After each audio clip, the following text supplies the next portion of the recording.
guys, this is Manisha Yadav. Welcome to MCAD Solutions. Today's topic is regarding to scale and stretch command in AutoCAD.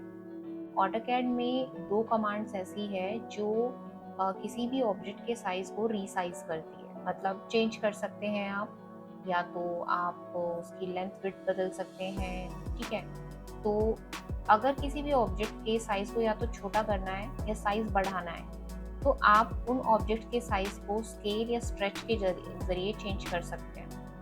अब दोनों में difference ये है कि अगर मैंने स्केल कमांड का यूज़ किया है तो वहाँ पे आपका जो ऑब्जेक्ट का साइज है वो बोथ एक्सिस के अलोंग बढ़ेगा, मतलब बढ़ेगा या घटेगा, जो भी आप वहाँ पे इंक्रीमेंटल और डिक्रीमेंटल डिक्रीज करने वाले हैं। जस्ट फॉर एन एग्जांपल, मैंने कोई रेक्टेंगल बनाया, REC एंटर क्लिक किया, डायमेंशन डाली, इसमें मैंने 5 एंटर 5x5 का एक छोटा सा बॉक्स बनाया, स्क्वायर बॉक्स। ओके, मुझे इसका साइज जो है वो इंक्रीज करके 15x15 का करना है। ओके, तो आप यहाँ पे स्केल कमांड के लिए SC एंटर का यूज करेंगे, सेलेक्ट करेंगे ऑब्जेक्ट को, एंटर करेंगे, then you have to give base point, और आपके पास ऑप्शंस आते हैं स्केल फैक्टर और कॉपी और reference. Scale factor is actually the multiple, right? मुझे इसको 15x15 का करना है, तो 5 को हम 3 टाइम्स अगर मल्टीप्लाई कर दें तो आपको 15 का साइज मिल सकता है। सो आपको यहाँ पे क्या करना पड़ेगा, जो वैल्यू है स्केल फैक्टर की वो मल्टीपल 3 डालना पड़ेगा।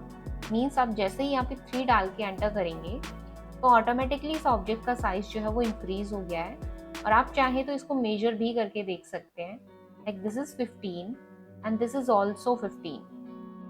तो आपने नोटिस किया होगा कि ये दोनों एक्सिस के अलोंग इंक्रीज हुआ है और सेम फैक्टर में हुआ है। ये अगर 3 टाइम्स इंक्रीज हुआ है तो ये भी 3 टाइम्स ही इंक्रीज होगा, राइट?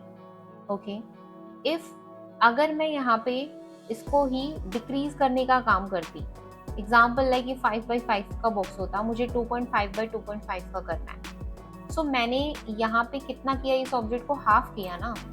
ठीक है, इसका जो साइज था उसके कॉरस्पॉन्डिंग जो मल्टीपल है वो मेरा हाफ है, मतलब एक से छोटी वैल्यू है।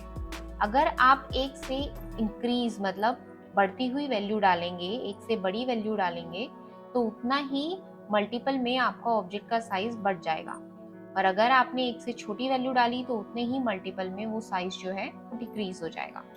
एग्जाम्पल मैं वही स्मॉलर साइज के लिए आपको बता रही हूँ, base point 0.5 C, I just give the measurements 2.5 and 2.5।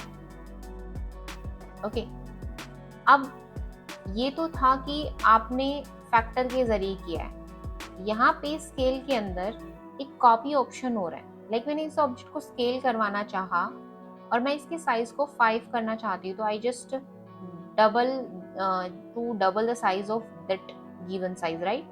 तो मैंने यहाँ पे क्लिक किया, कॉपी पे क्लिक कर रही हूँ मैं, और यहाँ पे 2 एंटर कराया मैंने। See this one.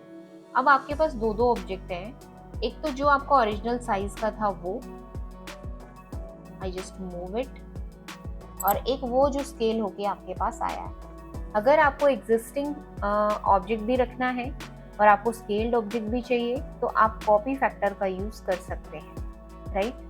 Okay, then उसके बाद एक और चीज आती है इसके अंदर, रेफरेंस।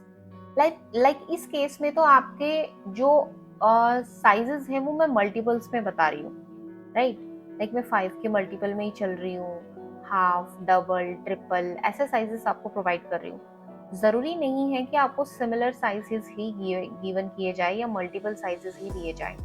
सो आप यहाँ पे क्या करेंगे, एग्जाम्पल मेरे को इसको 15 का हटा के 3.3 का करना है, राइट? तो आपने क्या है कि मैनुअल साइज दिया है। अब इसमें मुझे फैक्टर तो पता चलेगा नहीं, या तो मुझे डिवाइड एंड मल्टीप्लिकेशन करना पड़ेगा, राइट? जो गिवन साइज चाहिए उसको मैं डिवाइड कर दूंगी ओरिजिनल साइज से, तो मुझे फैक्टर मिल जाएगा, और वो भी डेसिमल में मिलेगा। बट मैं इतना लंबा प्रोसीजर ना करके मैं यहाँ पे रेफरेंस का यूज करूंगी। Scale, select the object, give the base point and go to the reference. अब आपको वो बतानी है जो लेंथ आपको पता है, जिसको आपको रिसाइज करना है। पॉइंट नोट करने लायक ये है, मैं बार बार इसी चीज को हाईलाइट कर रही हूँ कि आपको, अगर आप रेफरेंस के जरिए करेंगे या कॉपी के जरिए करेंगे या स्केल फैक्टर के जरिए करेंगे, हर केस में स्केल कमांड दोनों एक्सिस के अलोंग शॉर्ट और लेंथन होएगी, राइट। सो मैं अभी इस साइज को करना चाहती हूँ चेंज। अब ये कह रहा है कि कितना करना चाहते हो, न्यू पॉइंट बताइए। तो मैंने यहाँ पे इनपुट किया 3.3, enter. See this size is updated to 3.3। तो आप ऐसे करके मल्टीपल मैन्युअली अपने जो भी प्रॉपर साइजेस हैं या ऑब्जेक्ट को स्केल जो है वो कर सकते हैं। एग्जाम्पल, मेरे पास कोई प्लान है,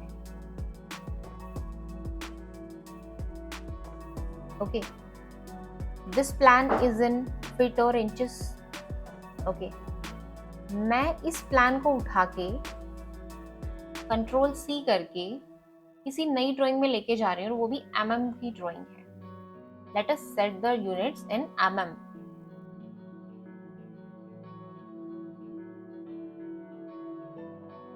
ओके। और मैंने यहाँ पे आके उसको कंट्रोल V किया, ये आ गया, राइट। अब मैं इसका अगर मेजरमेंट लेके देखूं तो ये तो मुझे 9 दिखा रहा है, और ये दिखा रहा है कॉरस्पॉन्डिंग टू दिस। अगर मैं 9 इंचेस को कन्वर्ट करूं mm में, like 230 mm near by, right. तो यहाँ पे मेरी जो ये वॉल की विड्थ है या जो ये डिस्टेंस है, ये 230 आना चाहिए। तो आप इस ऑब्जेक्ट को स्केल करवाएंगे with the help of reference.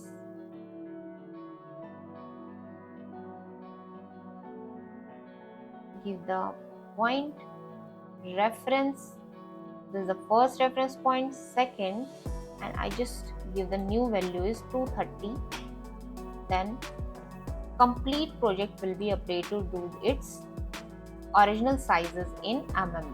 ये पूरा का पूरा प्रोजेक्ट जो है वो आपका mm के हिसाब से कन्वर्ट हो गया है, ठीक है। तो आप ऐसे करके भी स्केल कर सकते हैं। ये मैंने छोटा सा एक एग्जांपल लिया था, आप अपने हिसाब से इसको एडजस्ट करके और अपने रिक्वायरमेंट के बिहाफ पे सेटल कर सकते हैं, राइट। सो ये था आपका एक तो स्केल के बारे में। तो इसमें आपको जो भी रीसाइज होगी चीज़ें वो दोनों एक्सिस के अलोंग होगी, X axis and Y axis, right. Okay then, if in case मैं ये चाह रही हूँ कि इसके अंदर केवल एक ही लेंथ बढ़े, दूसरी एज इट इज रहे, राइट। मैं ये वाली जो 2.5 है इसको मैं 7.5 कर देना चाहती हूँ, ओके। तो लाइक मुझे इसमें 5 का इंक्रीमेंटल देना है, राइट। और ये वाला साइज जो है, ये जो इसकी विड्थ है, ये एज इट इज चाहती हूँ। तो इस केस में आप जो कमांड यूज करेंगे वो स्ट्रेच करेंगे, select the half object. In stretch command you have to note that only select the half object, right। तो मैंने हाफ ऑब्जेक्ट को सेलेक्ट किया, देन एंटर किया, then give the base point along which you want to stretch your object, then click on the base point and give the direction। if अगर आपकी line टेढ़ी मेढ़ी जा रही है तो आप ऑर्थो मोड ऑन करके यूज कर सकते हैं। Then give the remaining value, like मेरे पास 2.5 ऑलरेडी है और मुझे उसमें एडिशन ओनली 5 का करना है, सो मैं यहाँ पे 5 इनपुट कराऊंगी क्योंकि ये 2.5 में ऐड हो जाएगा। Like this is the 7.5 and this is the 2.5, like. अब इसी तरीके से अगर मुझे इसको 5 का करना होता, इसको एज इट इज चाहिए होता, तो again stretch, select the half object in which direction you want to stretch your object, please select in this direction। like if अगर आपको इस direction के अंदर stretch करना होता then you have to select such kind, okay। और if अगर आपको object इधर से stretch करना होता so आपको यहाँ से select करना पड़ेगा, okay। half selection, enter, give the base point, give the direction and input the remaining value। like 2.5 पे ऑलरेडी है, 2.5 मुझे इनपुट करना है, then enter, then this is the 5 mm और this is 7.5 mm. So अगर आपको अलग अलग करके अलग अलग डायरेक्शंस के अंदर अलग अलग वैल्यूज के बिहाफ पे इंक्रीमेंट और डिक्रीमेंट करना है, सो वो आप कर सकते हैं with the help of stretch. और अगर आपको सेम साइजेस में इंक्रीमेंटल और डिक्रीज करना है, सो आपको यहाँ पे स्केल का यूज करना पड़ेगा। आई होप कि आपको दोनों जो वैल्यूज हैं, दोनों जो कमांड्स हैं, उनके अंदर डिफरेंस जो है वो पता चल गया होगा, और क्या क्या चीज़ें आप इसके अंदर ध्यान रख सकते हो वो सब आपको पता चल गया होगा। आज के लिए इतना ही, नेक्स्ट वीडियो के साथ मिलते हैं। Thank you so much guys, bye bye, take care.